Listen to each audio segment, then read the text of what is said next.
Does it then mute you when you take your finger off? Indeed, it does. Yeah, that's right. It just stays unmuted for as long as you hold the space bar down. Like an old radio ham push to talk system. Okay, so Yeah, so I've just unmuted us. George, could we have spotlight? It's 8 o'clock. Right, I can't find you. Where? Oh, there you are. I'm hiding behind a cushion. Right. Right, Sue spotlight. Over to Sue. Okay, good evening, everyone. This is a bit of a novelty, certainly for me, not being great with technical things. But I'd like to thank George for hosting this. The reason George is hosting it is the only one of us who's actually paid up so that we can have a longer meeting than 40 minutes, which is the standard freebie version. So thank you, George. I'd also like to thank Steve for offering to do a talk, and he's going to put up with any consequences of the whole thing going belly up if the technology doesn't work. So now I'd like to say thank you very much to Steve, and can we put Steve in the spotlight, please? Yay.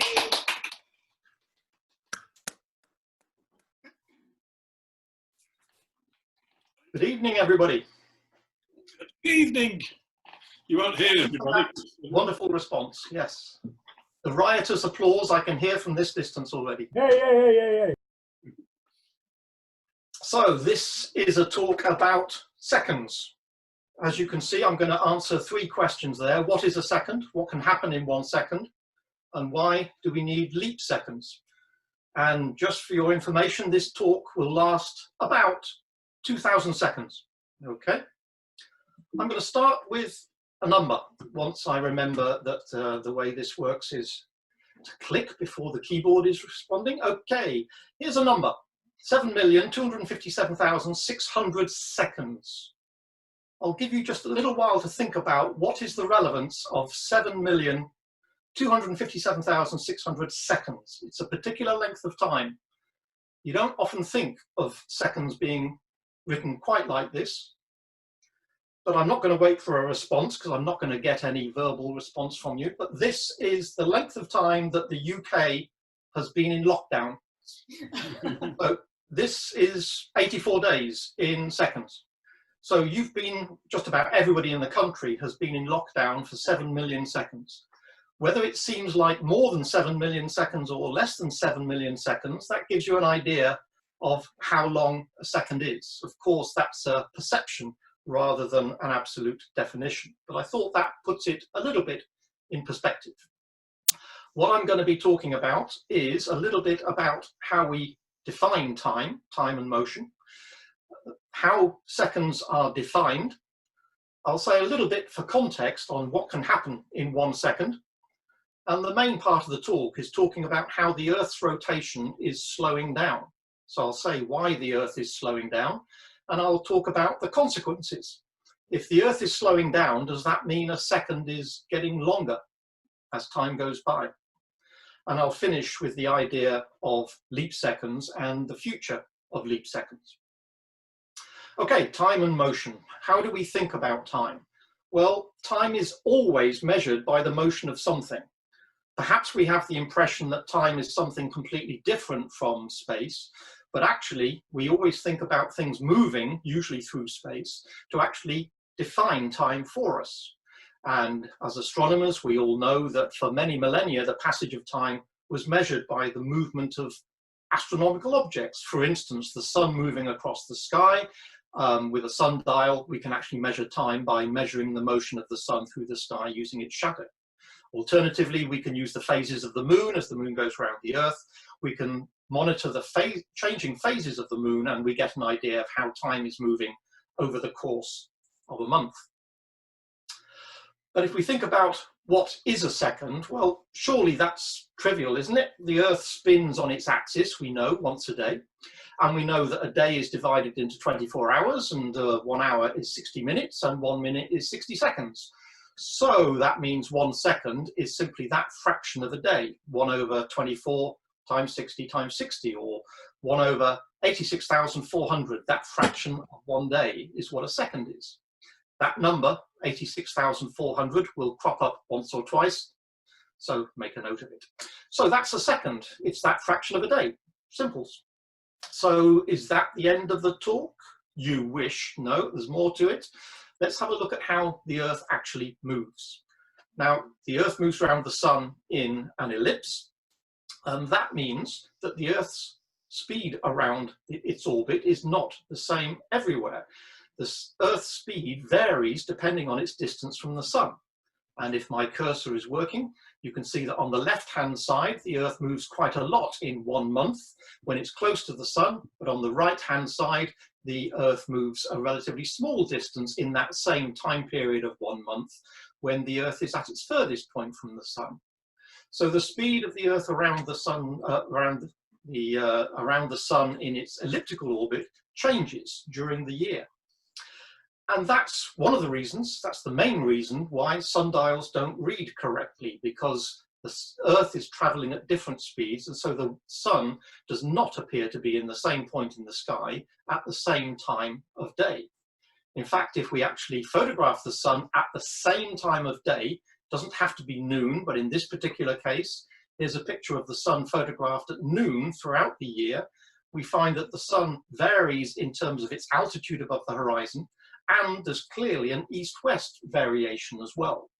So the north-south variation is a result of the 23-degree tilt of the Earth's axis. In the northern hemisphere, we know the Sun is higher in the sky in summer and lower in the sky in winter. This particular picture was taken in the northern hemisphere, so we know that the lowest point of the Sun was December and the highest point was June.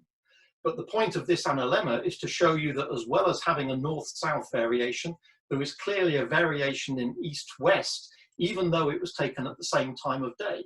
Sometimes the Sun is a little bit east of the meridian at noon, sometimes the Sun is a little bit west of the meridian at noon, and that's because of the elliptical orbit of the Earth around the Sun. It's nothing to do with the speed at which the Earth is rotating on its axis. So the analemma tells us that sundials can't be used to tell us how fast the Earth is rotating. The variation we see, the fact that sundials never accurately measure the time of day, is not because of the Earth's rotation on its axis, it's because of the way the Earth moves in an elliptical orbit around the Sun. So if we wanted to measure variations in the length of the day, then we need a clock that's much more accurate than a sundial. And for the rest of this talk, when I talk about the length of the day, I'm talking about the rotation period of the Earth. I'm not talking about daylight, the period in between sunrise and sunset. I'm talking about the nominal 24-hour rotation period of the Earth. So we need something better than a sundial if we're going to measure this. So coming back to the question, what is a second? Defining it as a certain fraction of the day doesn't help. Since 1968, the second has had a very precise definition. It is that many oscillations of the cesium atom, or if you want to be technical, it's that many oscillations of the microwave radiation corresponding to a transition between two energy levels of a particular isotope of cesium that just happens to be called cesium-133. That doesn't really matter so much. But since the 1960s, people have been building clocks, and it doesn't look like it, but the picture in the bottom right is a clock that is measuring time by looking at the radiation produced by cesium atoms. Cesium atoms were chosen for a number of different reasons, one of which is that the cesium-133 isotope is extremely stable. And measuring time according to that many oscillations of the cesium atom is called the cesium standard. And it's been with us for more than 50 years now. So the device in the picture there might look a little bit cumbersome, but given its accuracy, it's actually a relatively compact clock. The radiation, the cesium radiation, allows us to measure the passage of time to a precision of better than 1/billionth of a second, 1 nanosecond per day. Or if you prefer, how long until it starts drifting out by 1 second? Well, it would drift by about 1 second in 30 million years. And the advantage of atomic clocks is that every atomic clock you build, as long as you build them correctly, will all keep time with each other. In other words, a cesium atom in England behaves exactly the same way as a cesium atom in New York or Japan or Australia or anywhere else. And hence we can have something close to a universal time. NASA have developed a relatively compact clock, which they're calling the Deep Space Atomic Clock. It's about the size of a toaster. It's this object on the top of this particular space probe. I'm not sure which probe is being shown here, but the atomic clock is this box on the top of the right-hand picture. And NASA have developed this atomic clock to put into space probes to improve navigational accuracy. In other words, if you've got a space probe traveling very fast through the solar system, the more accurately you know the time, then the more accurately you know where you are. The probe can, to some extent, tell where it is by monitoring its own acceleration, and as long as it knows the time accurately, it can work out how fast it's traveled in a given time. So that's something that NASA are developing and will be in future space probes within the solar system.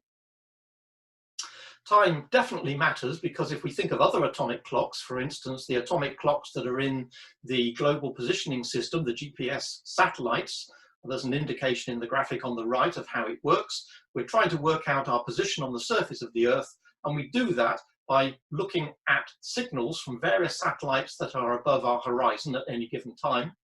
And it's the time difference between when the satellite sends the signal and when they're received on the Earth's surface that determines our position on the Earth. So all of the atomic clocks have to be synchronized, and we have to know, to work out our position, we have to know the time differences between the time a signal is sent and the time it's received on Earth. So you can perhaps see that, given that we know the speed of light, if the clocks are wrong, for instance, if a clock is wrong by 1 millisecond, 1/1000th of a second, then the distance that signal would travel would be wrong by 300 kilometers. And if we had a GPS system that wasn't accurate to within 300 kilometers, we would pretty much know which continent we were on, but not necessarily which country. If the clock was wrong by 1 microsecond, so now we're down to a millionth of a second, the distance would still be wrong by about 300 meters. Good enough to get you across the Atlantic if you're navigating in a ship, not so good if you're trying to work out when the next left turn should be off a road, for instance. So yes, accuracy matters. We have to keep these clocks very closely synchronized if we want GPS to give us a position accurate to within, let's say, a meter or two. And because of that, the GPS clocks are resynchronized quite regularly. Although in principle, the clocks can be left alone for quite a long time, they are, wherever possible, resynchronized with master clocks on the ground every few hours to make sure that all the clocks agree with each other to keep the GPS system accurate. So what can happen in 1 second? Well, let me just give you a little bit of context to give you an idea of just how long a second is. If you've been in lockdown for 7 million seconds, you may not think they're particularly long, but let's have a look. Let's have a think about what a computer can do. This picture on the left-hand side is an IBM computer. It's one of the fastest supercomputers in the world. It's sitting in the Oak Ridge National Laboratory in America. And the number above it is 200,000 million or 200 billion. That's not actually the number of calculations it can do in a second, because I missed some zeros out. There's a few extra zeros. That's still not enough. There's a few more.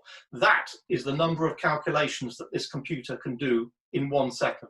200,000 million calculations. That is pretty damn fast. And bear in mind, when anybody shows you something like, here's a simulation of what the early universe looked like, or here's a calculation of where we think the dark matter is in this supercluster. These enormous simulations are carried out on supercomputers like this, and even with that sort of speed, running a simulation of, for instance, the evolution of the universe could take days or weeks or months of number crunching time. So you can see at 200,000 million calculations per second, a calculation might still take a few months. So you get an idea of the complexity of some of these calculations that are done in astrophysics. But still, it's a mind-boggling number in terms of trying to work out just how anything can do that many calculations in 1 second. We know about the speed of light. We're astronomers, so we know the speed of light is fairly high.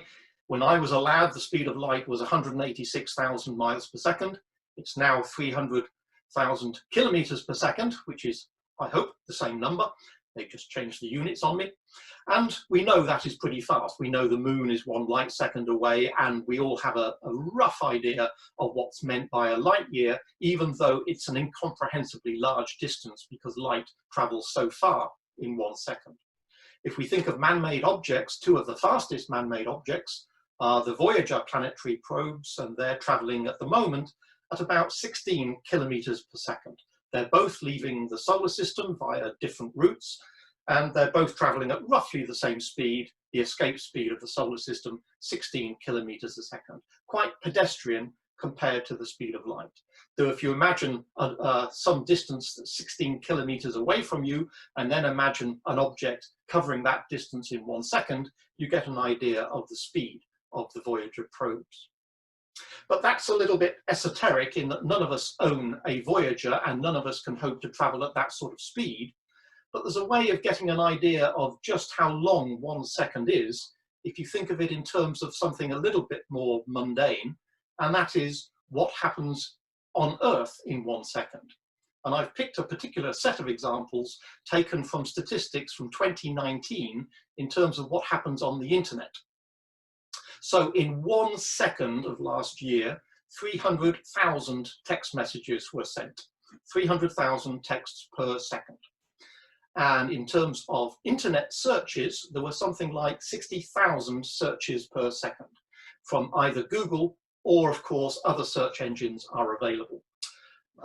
What else was happening in 1 second of last year? Well, 75,000 videos were streamed every second last year. I think at least half of them involved cats, but I'm not too sure about that, but certainly there were an awful lot of them. 700,000 messages such as WhatsApp and things like that were sent.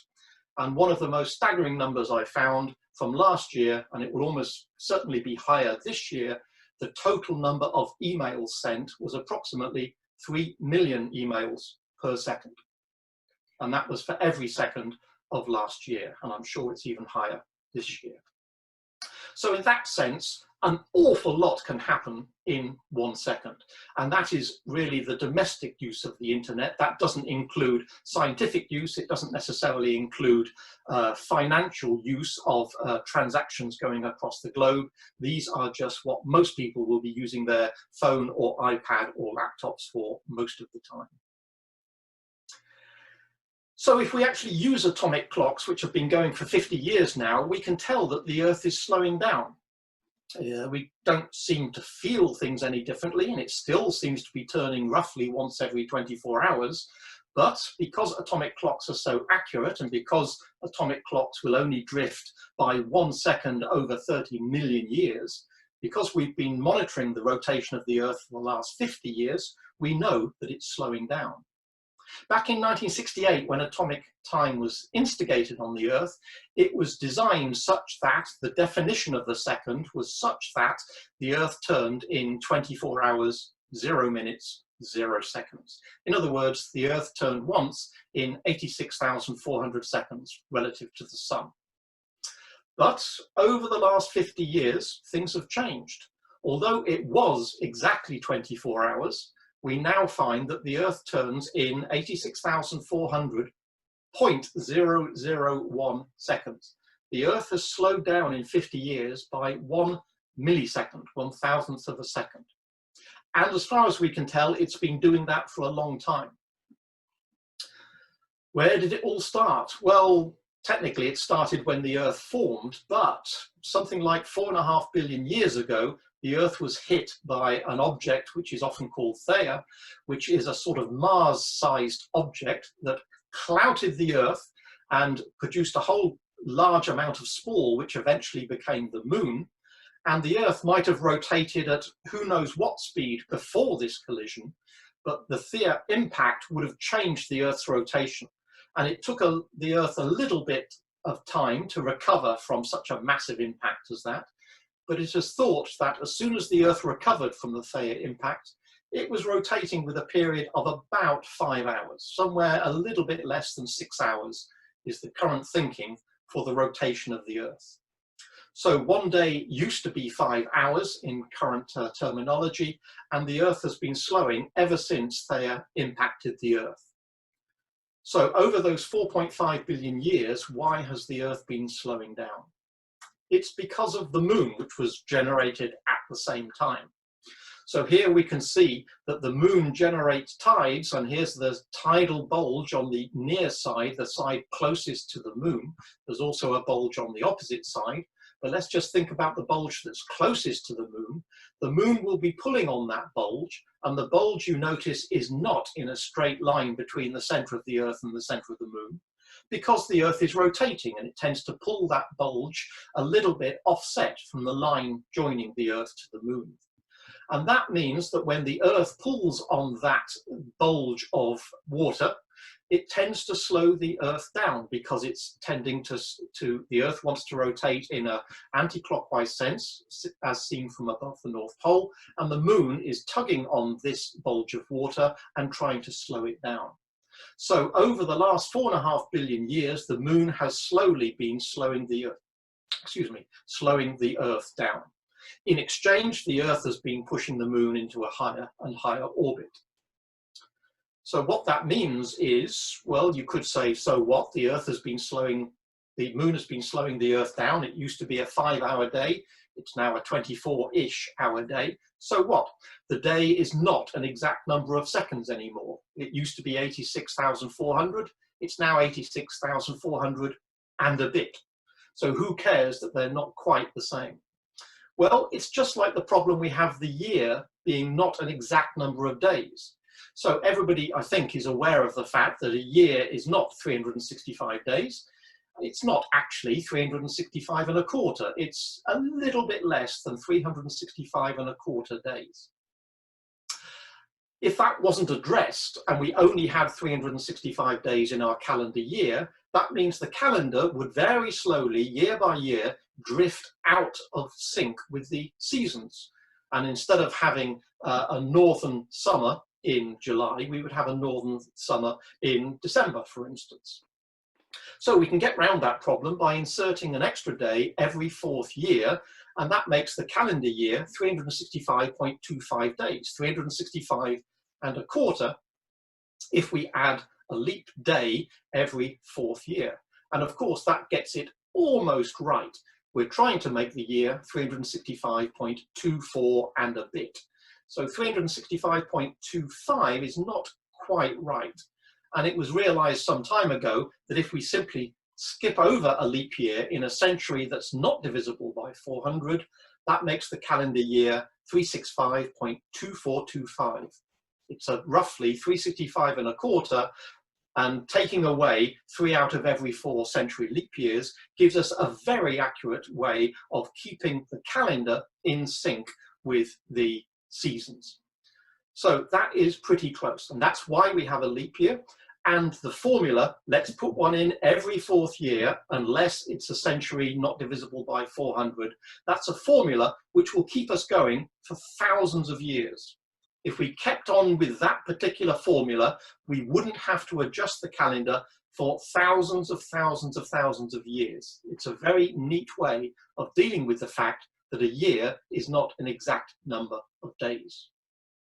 So we can ask the same question about the rotation of the Earth. If we want our 24-hour clock to stay synchronized with the rotation of the Earth, if the Earth is rotating in a period that is not quite 24 hours, then we would have a drift and the sun would not be in the sky when our clocks say it's daytime, unless we keep making adjustments to keep our 24-hour clock in sync with the rotation of the Earth. And so just like we add leap days to do that for the calendar, we can do that by adding leap seconds every once in a while to keep the Earth's clocks in sync with the Earth's rotation. So that's the general idea. Actually, we don't have to do that, and that's part of the controversy of leap seconds. We don't have to add a leap second every once in a while. We can say, well, we don't want our clocks to get out of sync with the rotation of the Earth, and maybe we don't want to add leap seconds either. So we could just say, well, the Earth rotates in 24 hours, and therefore, if the Earth starts slowing down, that means an hour starts getting slightly longer, a minute gets slightly longer, a second gets slightly longer. If we simply run our clock slow, then we would be okay. we could keep the clock synchronized with the rotation of the Earth if the Earth is slowing down simply by letting our clocks slow down. And that is an alternative. However, scientists would be furious if we allowed that to happen, because scientists have spent a long time defining the second very precisely such that we have an absolute standard by which we can time other natural phenomena.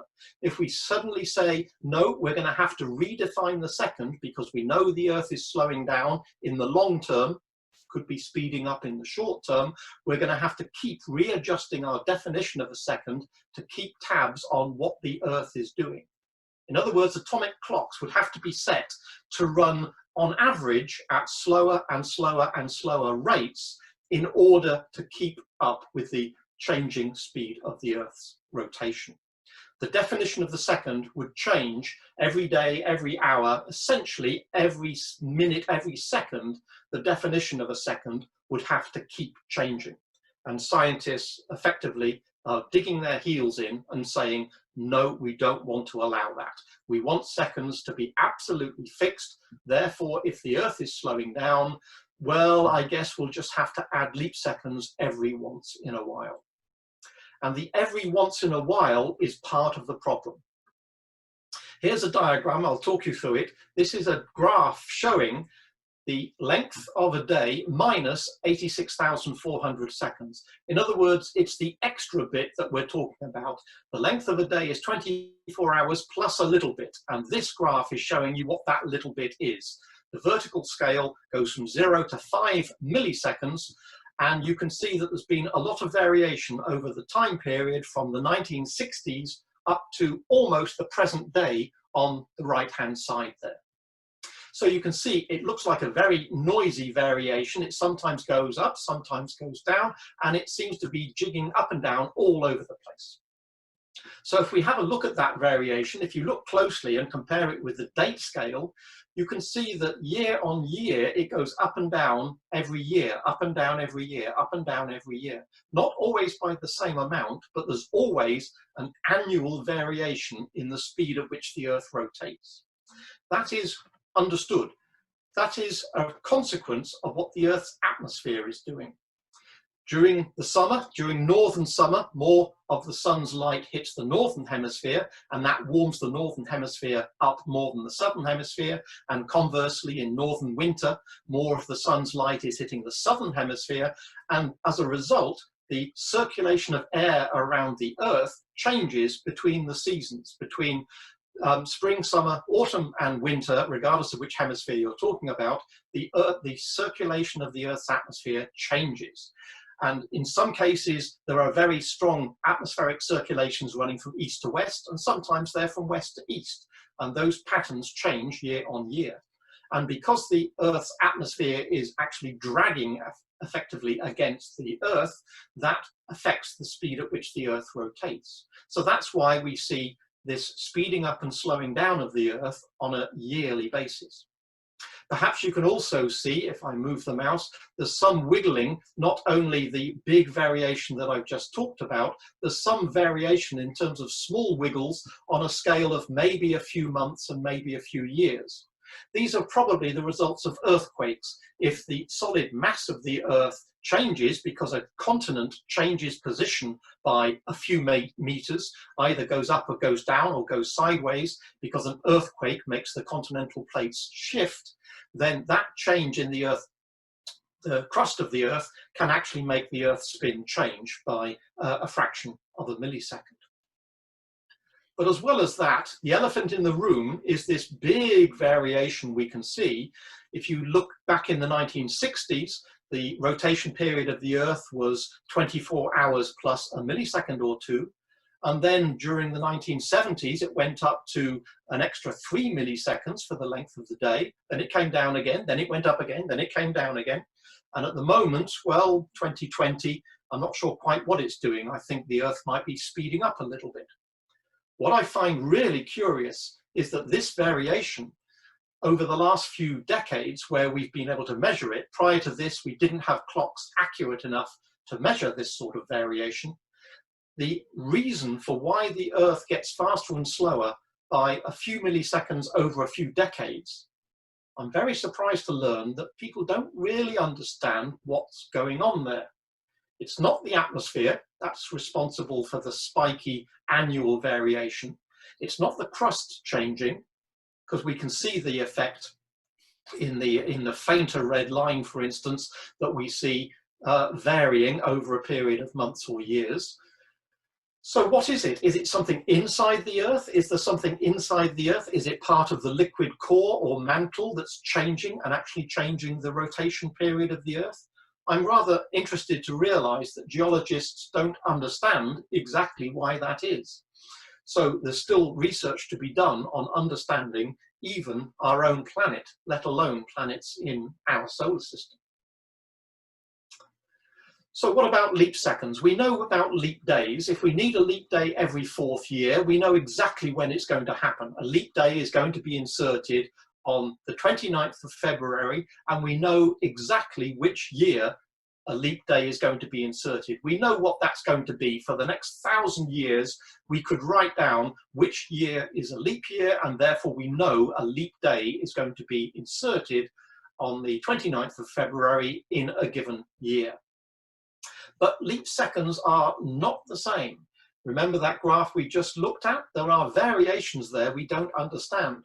So with the Earth going around the Sun, we know that's 365 1/4, maybe a little bit less of a day. We can predict what's going to happen hundreds, thousands of years into the future. But with leap seconds, we don't know exactly how the Earth is going to behave. So how are we going to decide how to put a leap second into our clocks? Well, that decision is made by an organization called the International Earth Rotation Service. Yes, I kid you not, there is such a thing. How we made sure the Earth rotated properly before this service existed, I don't know.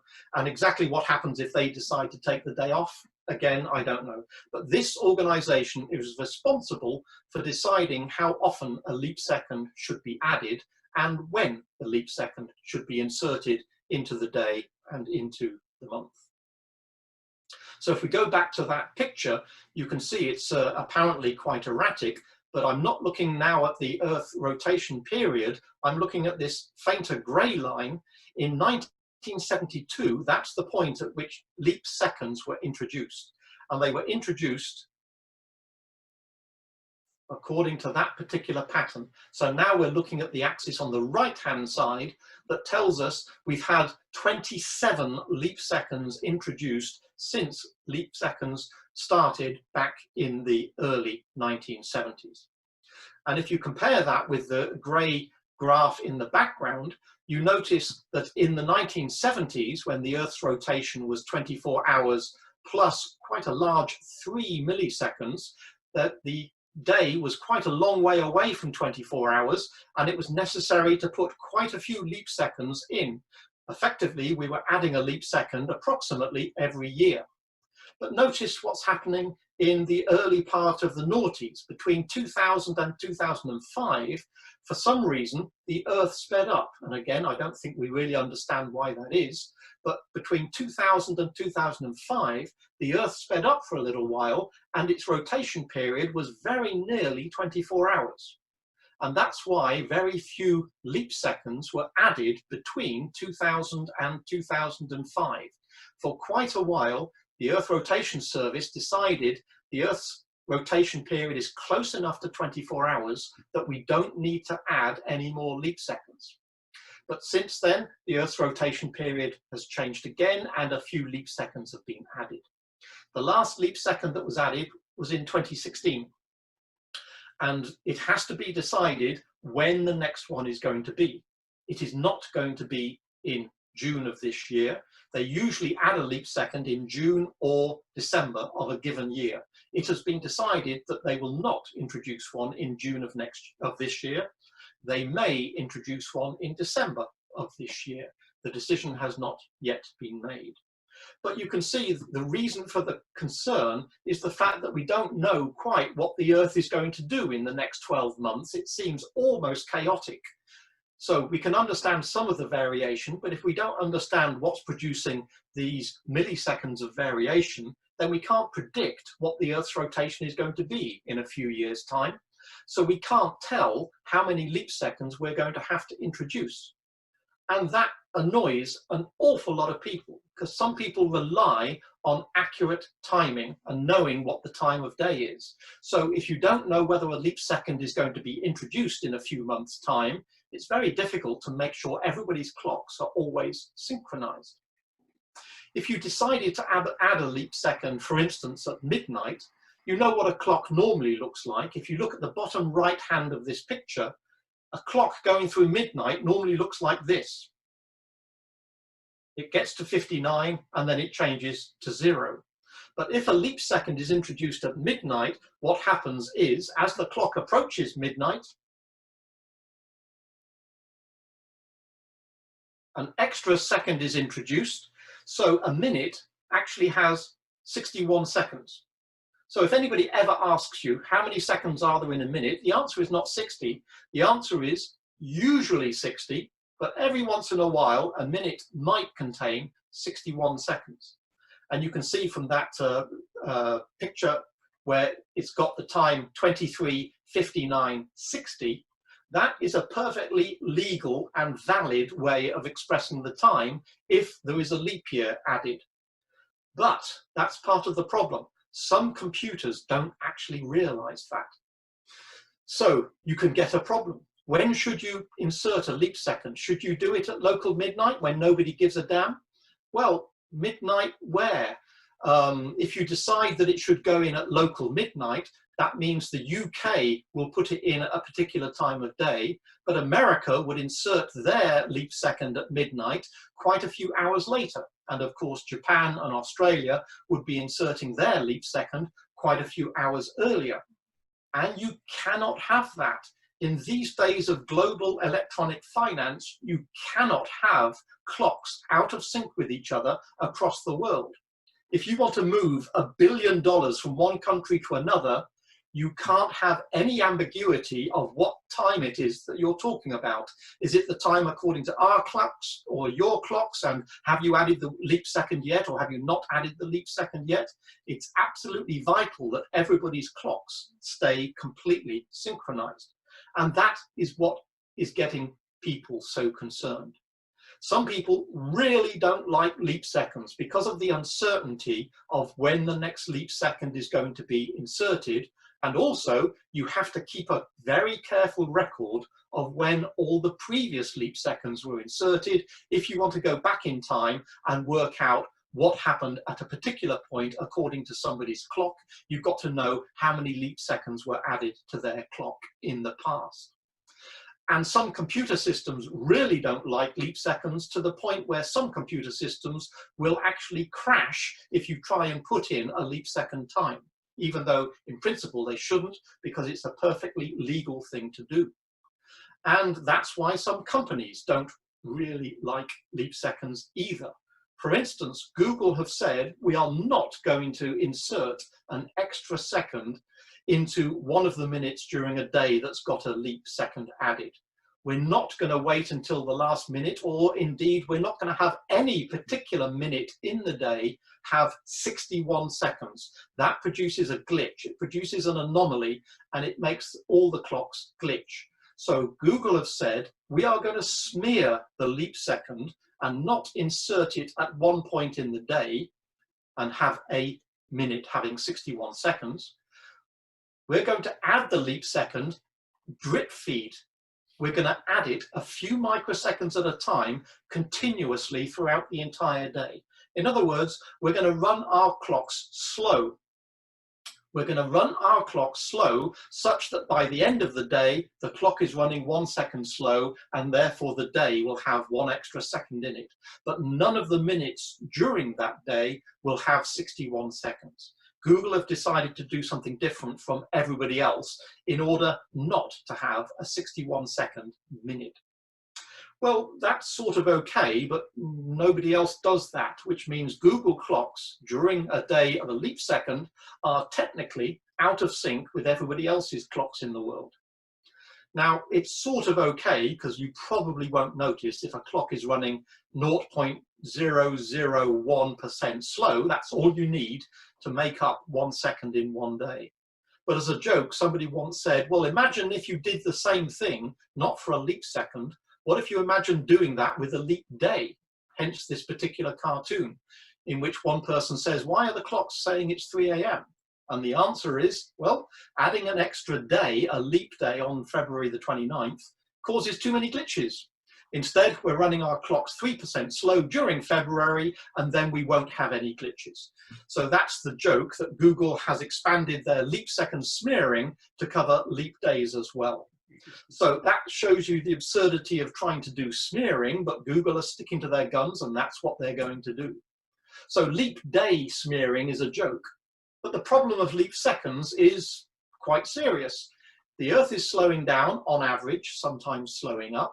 So if you want to keep your clock synchronized, do you make seconds longer and irritate all the scientists? Or do you add a leap second and you have to add the leap seconds at times which are difficult to predict and you can't easily work out what's going to happen other than a few months ahead?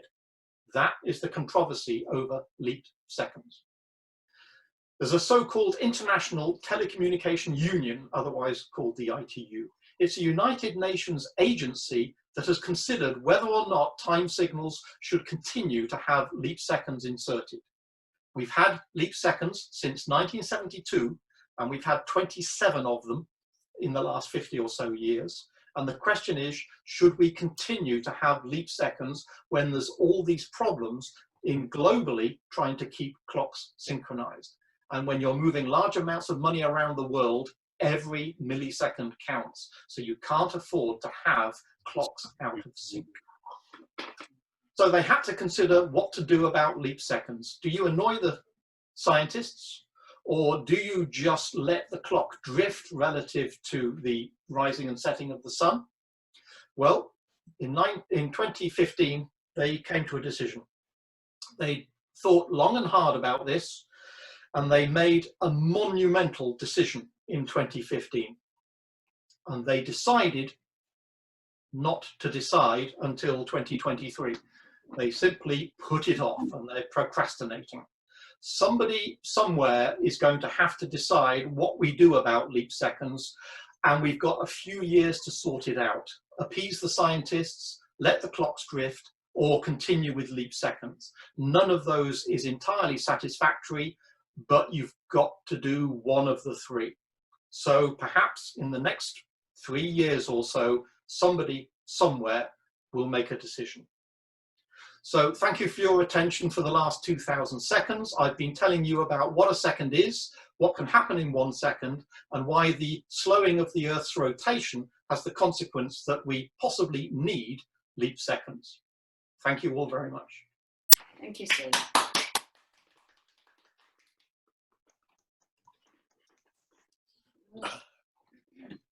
You Right. If everybody unmutes themselves. And I will stop recording it. Brilliant. I'll go back to gallery view. Do we still have the same number of people? Yes, no one's left. Excellent. Excellent. 21. Thanks, Steve. How many? 21 again. 21. 21 groups. Very good. And that took a little longer than 2,000 seconds. There we go. Excellent, yeah. Chris Carroll. Cool. Okay, George, I don't know whether we can organise a Q&A. Everybody's going to have to be very disciplined to do that.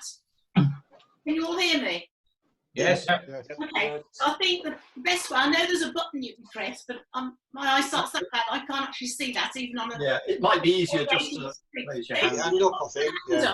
And I'll try and pick everybody who wants to ask a question. Would anybody like to ask Steve a question? Do we need to go to gallery view, because otherwise I... Sorry? I'm on gallery. I Yeah, can't see everybody. I'm in gallery. Gallery. Yeah, if it's on gallery view, Then you you can't can see everybody. You can't see all names. I have a question. Okay, George. I have 2 questions. Oh, With the analemma picture, yes.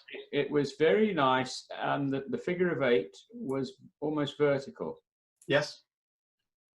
Normally, I've seen lots of analemma pictures, but they're always inclined. So what? They don't take the picture at noon necessarily. Some people take the picture in the early morning.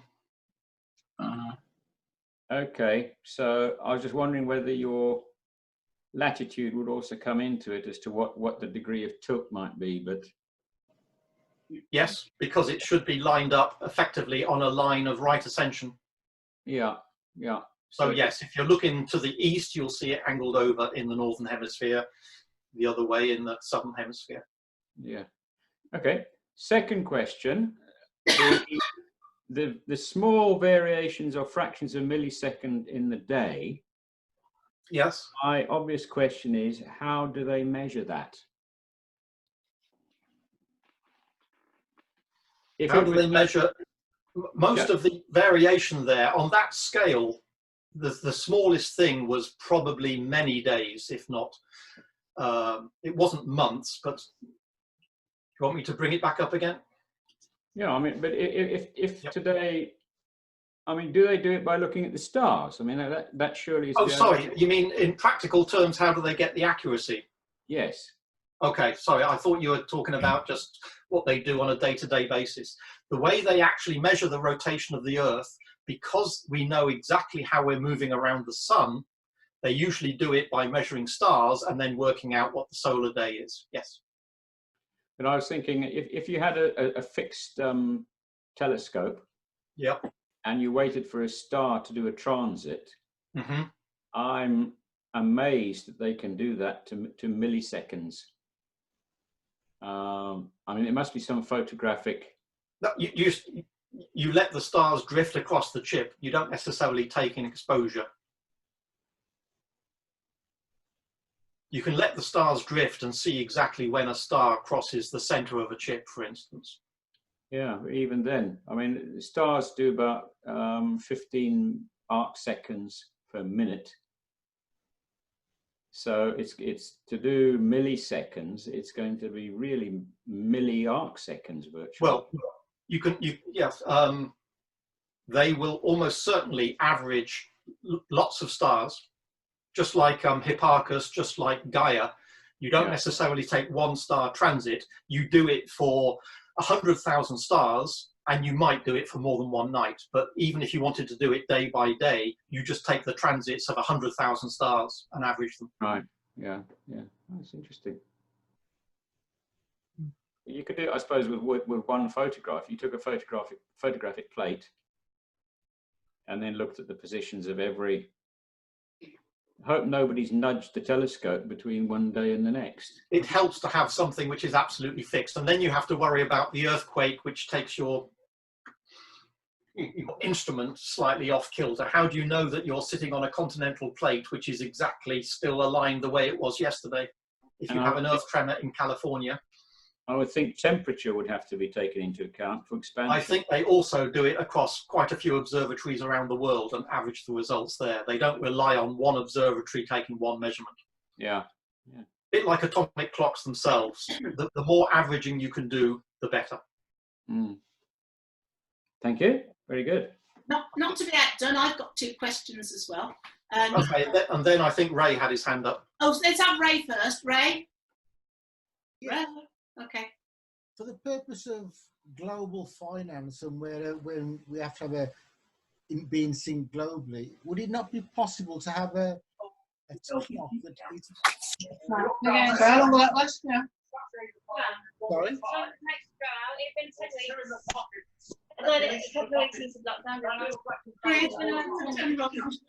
Can you hear me? Yeah, say Okay. it again, Ray. Say it again. For the purposes of global synchronization for finance and whatever else needs accurate clocks, would it not be possible to have a clock that is not related to the rotation of the Earth and say just call it cesium time? And so, Yes, and some people are considering doing that, decoupling themselves completely from the rotation of the Earth and only thinking about time by effectively letting it drift relative to the Earth. And if the Earth wants to speed up and slow down, let it, and have a clock which is decoupled from that. The problem is eventually that clock is going to get a long way, not a long way, it's going to get out of sync with the rotation of the Earth. So the question is, how long do you want to put up with that? But I mean, for the terms of like financial transactions, does that really matter? No, but most finance works on the local time of the country that they're in. To have a clock which is a few seconds off, for instance, in America, they could have a financial clock which is 27 seconds away from the American clocks. And they are considering whether or not to do that. At the moment, virtually everybody has their own national standards, but there is talk of actually changing such that some countries might go and decouple from a national time and go over to an atomic time and not care about the time difference. Okay, thanks. But in a sense, it's only putting the problem off. It's putting it off for a long, long time, but it's effectively just saying, let's not worry about it. It's our great-grandchildren that will have to pick up the pieces. Well, probably further down the line than that. It's a bit like the same problem as the leap days. You could just say, why do we bother? It's only one day every 4 years. Why not just let it go? And then eventually somebody else will have to deal with the problem. Okay, thanks. Can I just ask, if I read your chart right, the up and down of the Earth slowing and speeding up, Yeah. is it related to sunspot cycle at all? Let me just bring it up again. And if I can remember where it was, it might be easier to jump to... I mean, it's a bit of a short... Sorry. It just stopped because I clicked on the wrong button, I think. So we just want one of these charts that shows... That's it, one of those. That will do. 11 years or 20 years. So it doesn't seem to be up and down. It doesn't seem to be a cycle of that. You could argue that it's getting close to 22 years. Okay. Why this one here on the left is so much bigger than this little bump on the right. If it'd been a little more symmetrical and it seemed like a sine wave, then it could be conceivable that it was something to do with the sunspot cycle. And could the one in the 60s and 70s then be anything to do with atomic testing? I don't think atomic bombs are capable of changing the Earth's rotation, despite what you learn in sci-fi movies. Things like a crack in the world, etc. A few atomic, compared to the energy in an earthquake, the energy in most atomic bombs is fairly small. Okay. Now my second question then, if I understood it right, does that mean as we all raise a glass and enter the 22nd century, it won't be a leap year? 2100 will not be a leap year? Hang on, 2100 will not be a leap year because it's not divisible by 400. That's what I thought. Yeah. Okay. Okay, thank you. That's very much. Mike's got a question. Yeah. Yeah.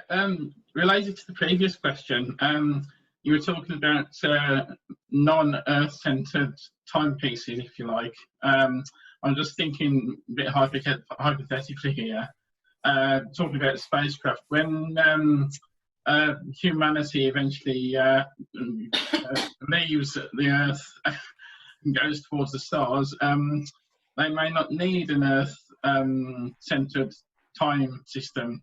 It doesn't have to be Earth-centered. It just has to be reliable. Yeah. It just has to be constant. That's all they care about is they know what the tick of the clock is. It doesn't matter if it's staying synchronized with Earth. What they don't want is a clock that drifts backwards and forwards. Yeah. Because then you get to the planet earlier than you expect or after you expect, and you hit the planet instead of going past it and things like that. So it's not the fact that it's synchronized, it's the fact that it's stable. That's what they want. Yeah. Any more hands? Any more? Yeah, I've got one. Oh, Rob. The figure of 8 sort of plot of the sun. Analemma. Yeah. The analemma. Yeah. Why is it sort of small at the top, big at the bottom? Is it to do with Exposure? no, not exposure. Where you are on the Earth? Yes. Yeah. It will depend on latitude. It would be equal sizes. Yes. Because if you do this from the southern hemisphere, Your north and south are upside down, Yes, but the Earth around the Sun is still the same in that sense. So exactly how an analemma looks will depend on where on Earth you take it from. Yeah. right. Okay, yeah. Right. If anybody wants to give that a try as a one-year project, it's a good Can you hear me? lockdown project. That, yeah. Andrew. Yeah, can you hear me? Yep. Yes. How did they decide that 1 second was that specific number of oscillations of a cesium atom? Because in 1968 they wanted to make the second as close as possible to the fraction 1 over 86,400. In other words, they wanted 86,400 seconds to be the length of time it takes the Earth to rotate. So they just engineered it. They just literally looked at what the cesium atom was doing and said, let's try and synchronize it with the Earth now. Right, so it was the Earth speed at that time. We know it's going to change in the future, but let's make a second equal to 1 over 86,400 of what the Earth is doing now. So if you like, by definition, the Earth's rotation used to be 24 hours, but only in 1968. Since then, it's changed. Okay, thank you. Anybody else got a question for Steve? Can't see any hands. No more hands. Very well. I'd just like to say thanks very much, Steve. When you saw the title was supposed to be just a second, I thought it was going to be a very quick talk. But apparently, as usual, droned on and on and on and on. No. 2,000 seconds plus, yeah, I mean. Apparently so, yes. But however, they were some very interesting 2,000 seconds. I'd just like to say thank you very much indeed for putting it all together and braving the technology to give it to us. Thank you very much. Thank you. Well done, Steve. Two.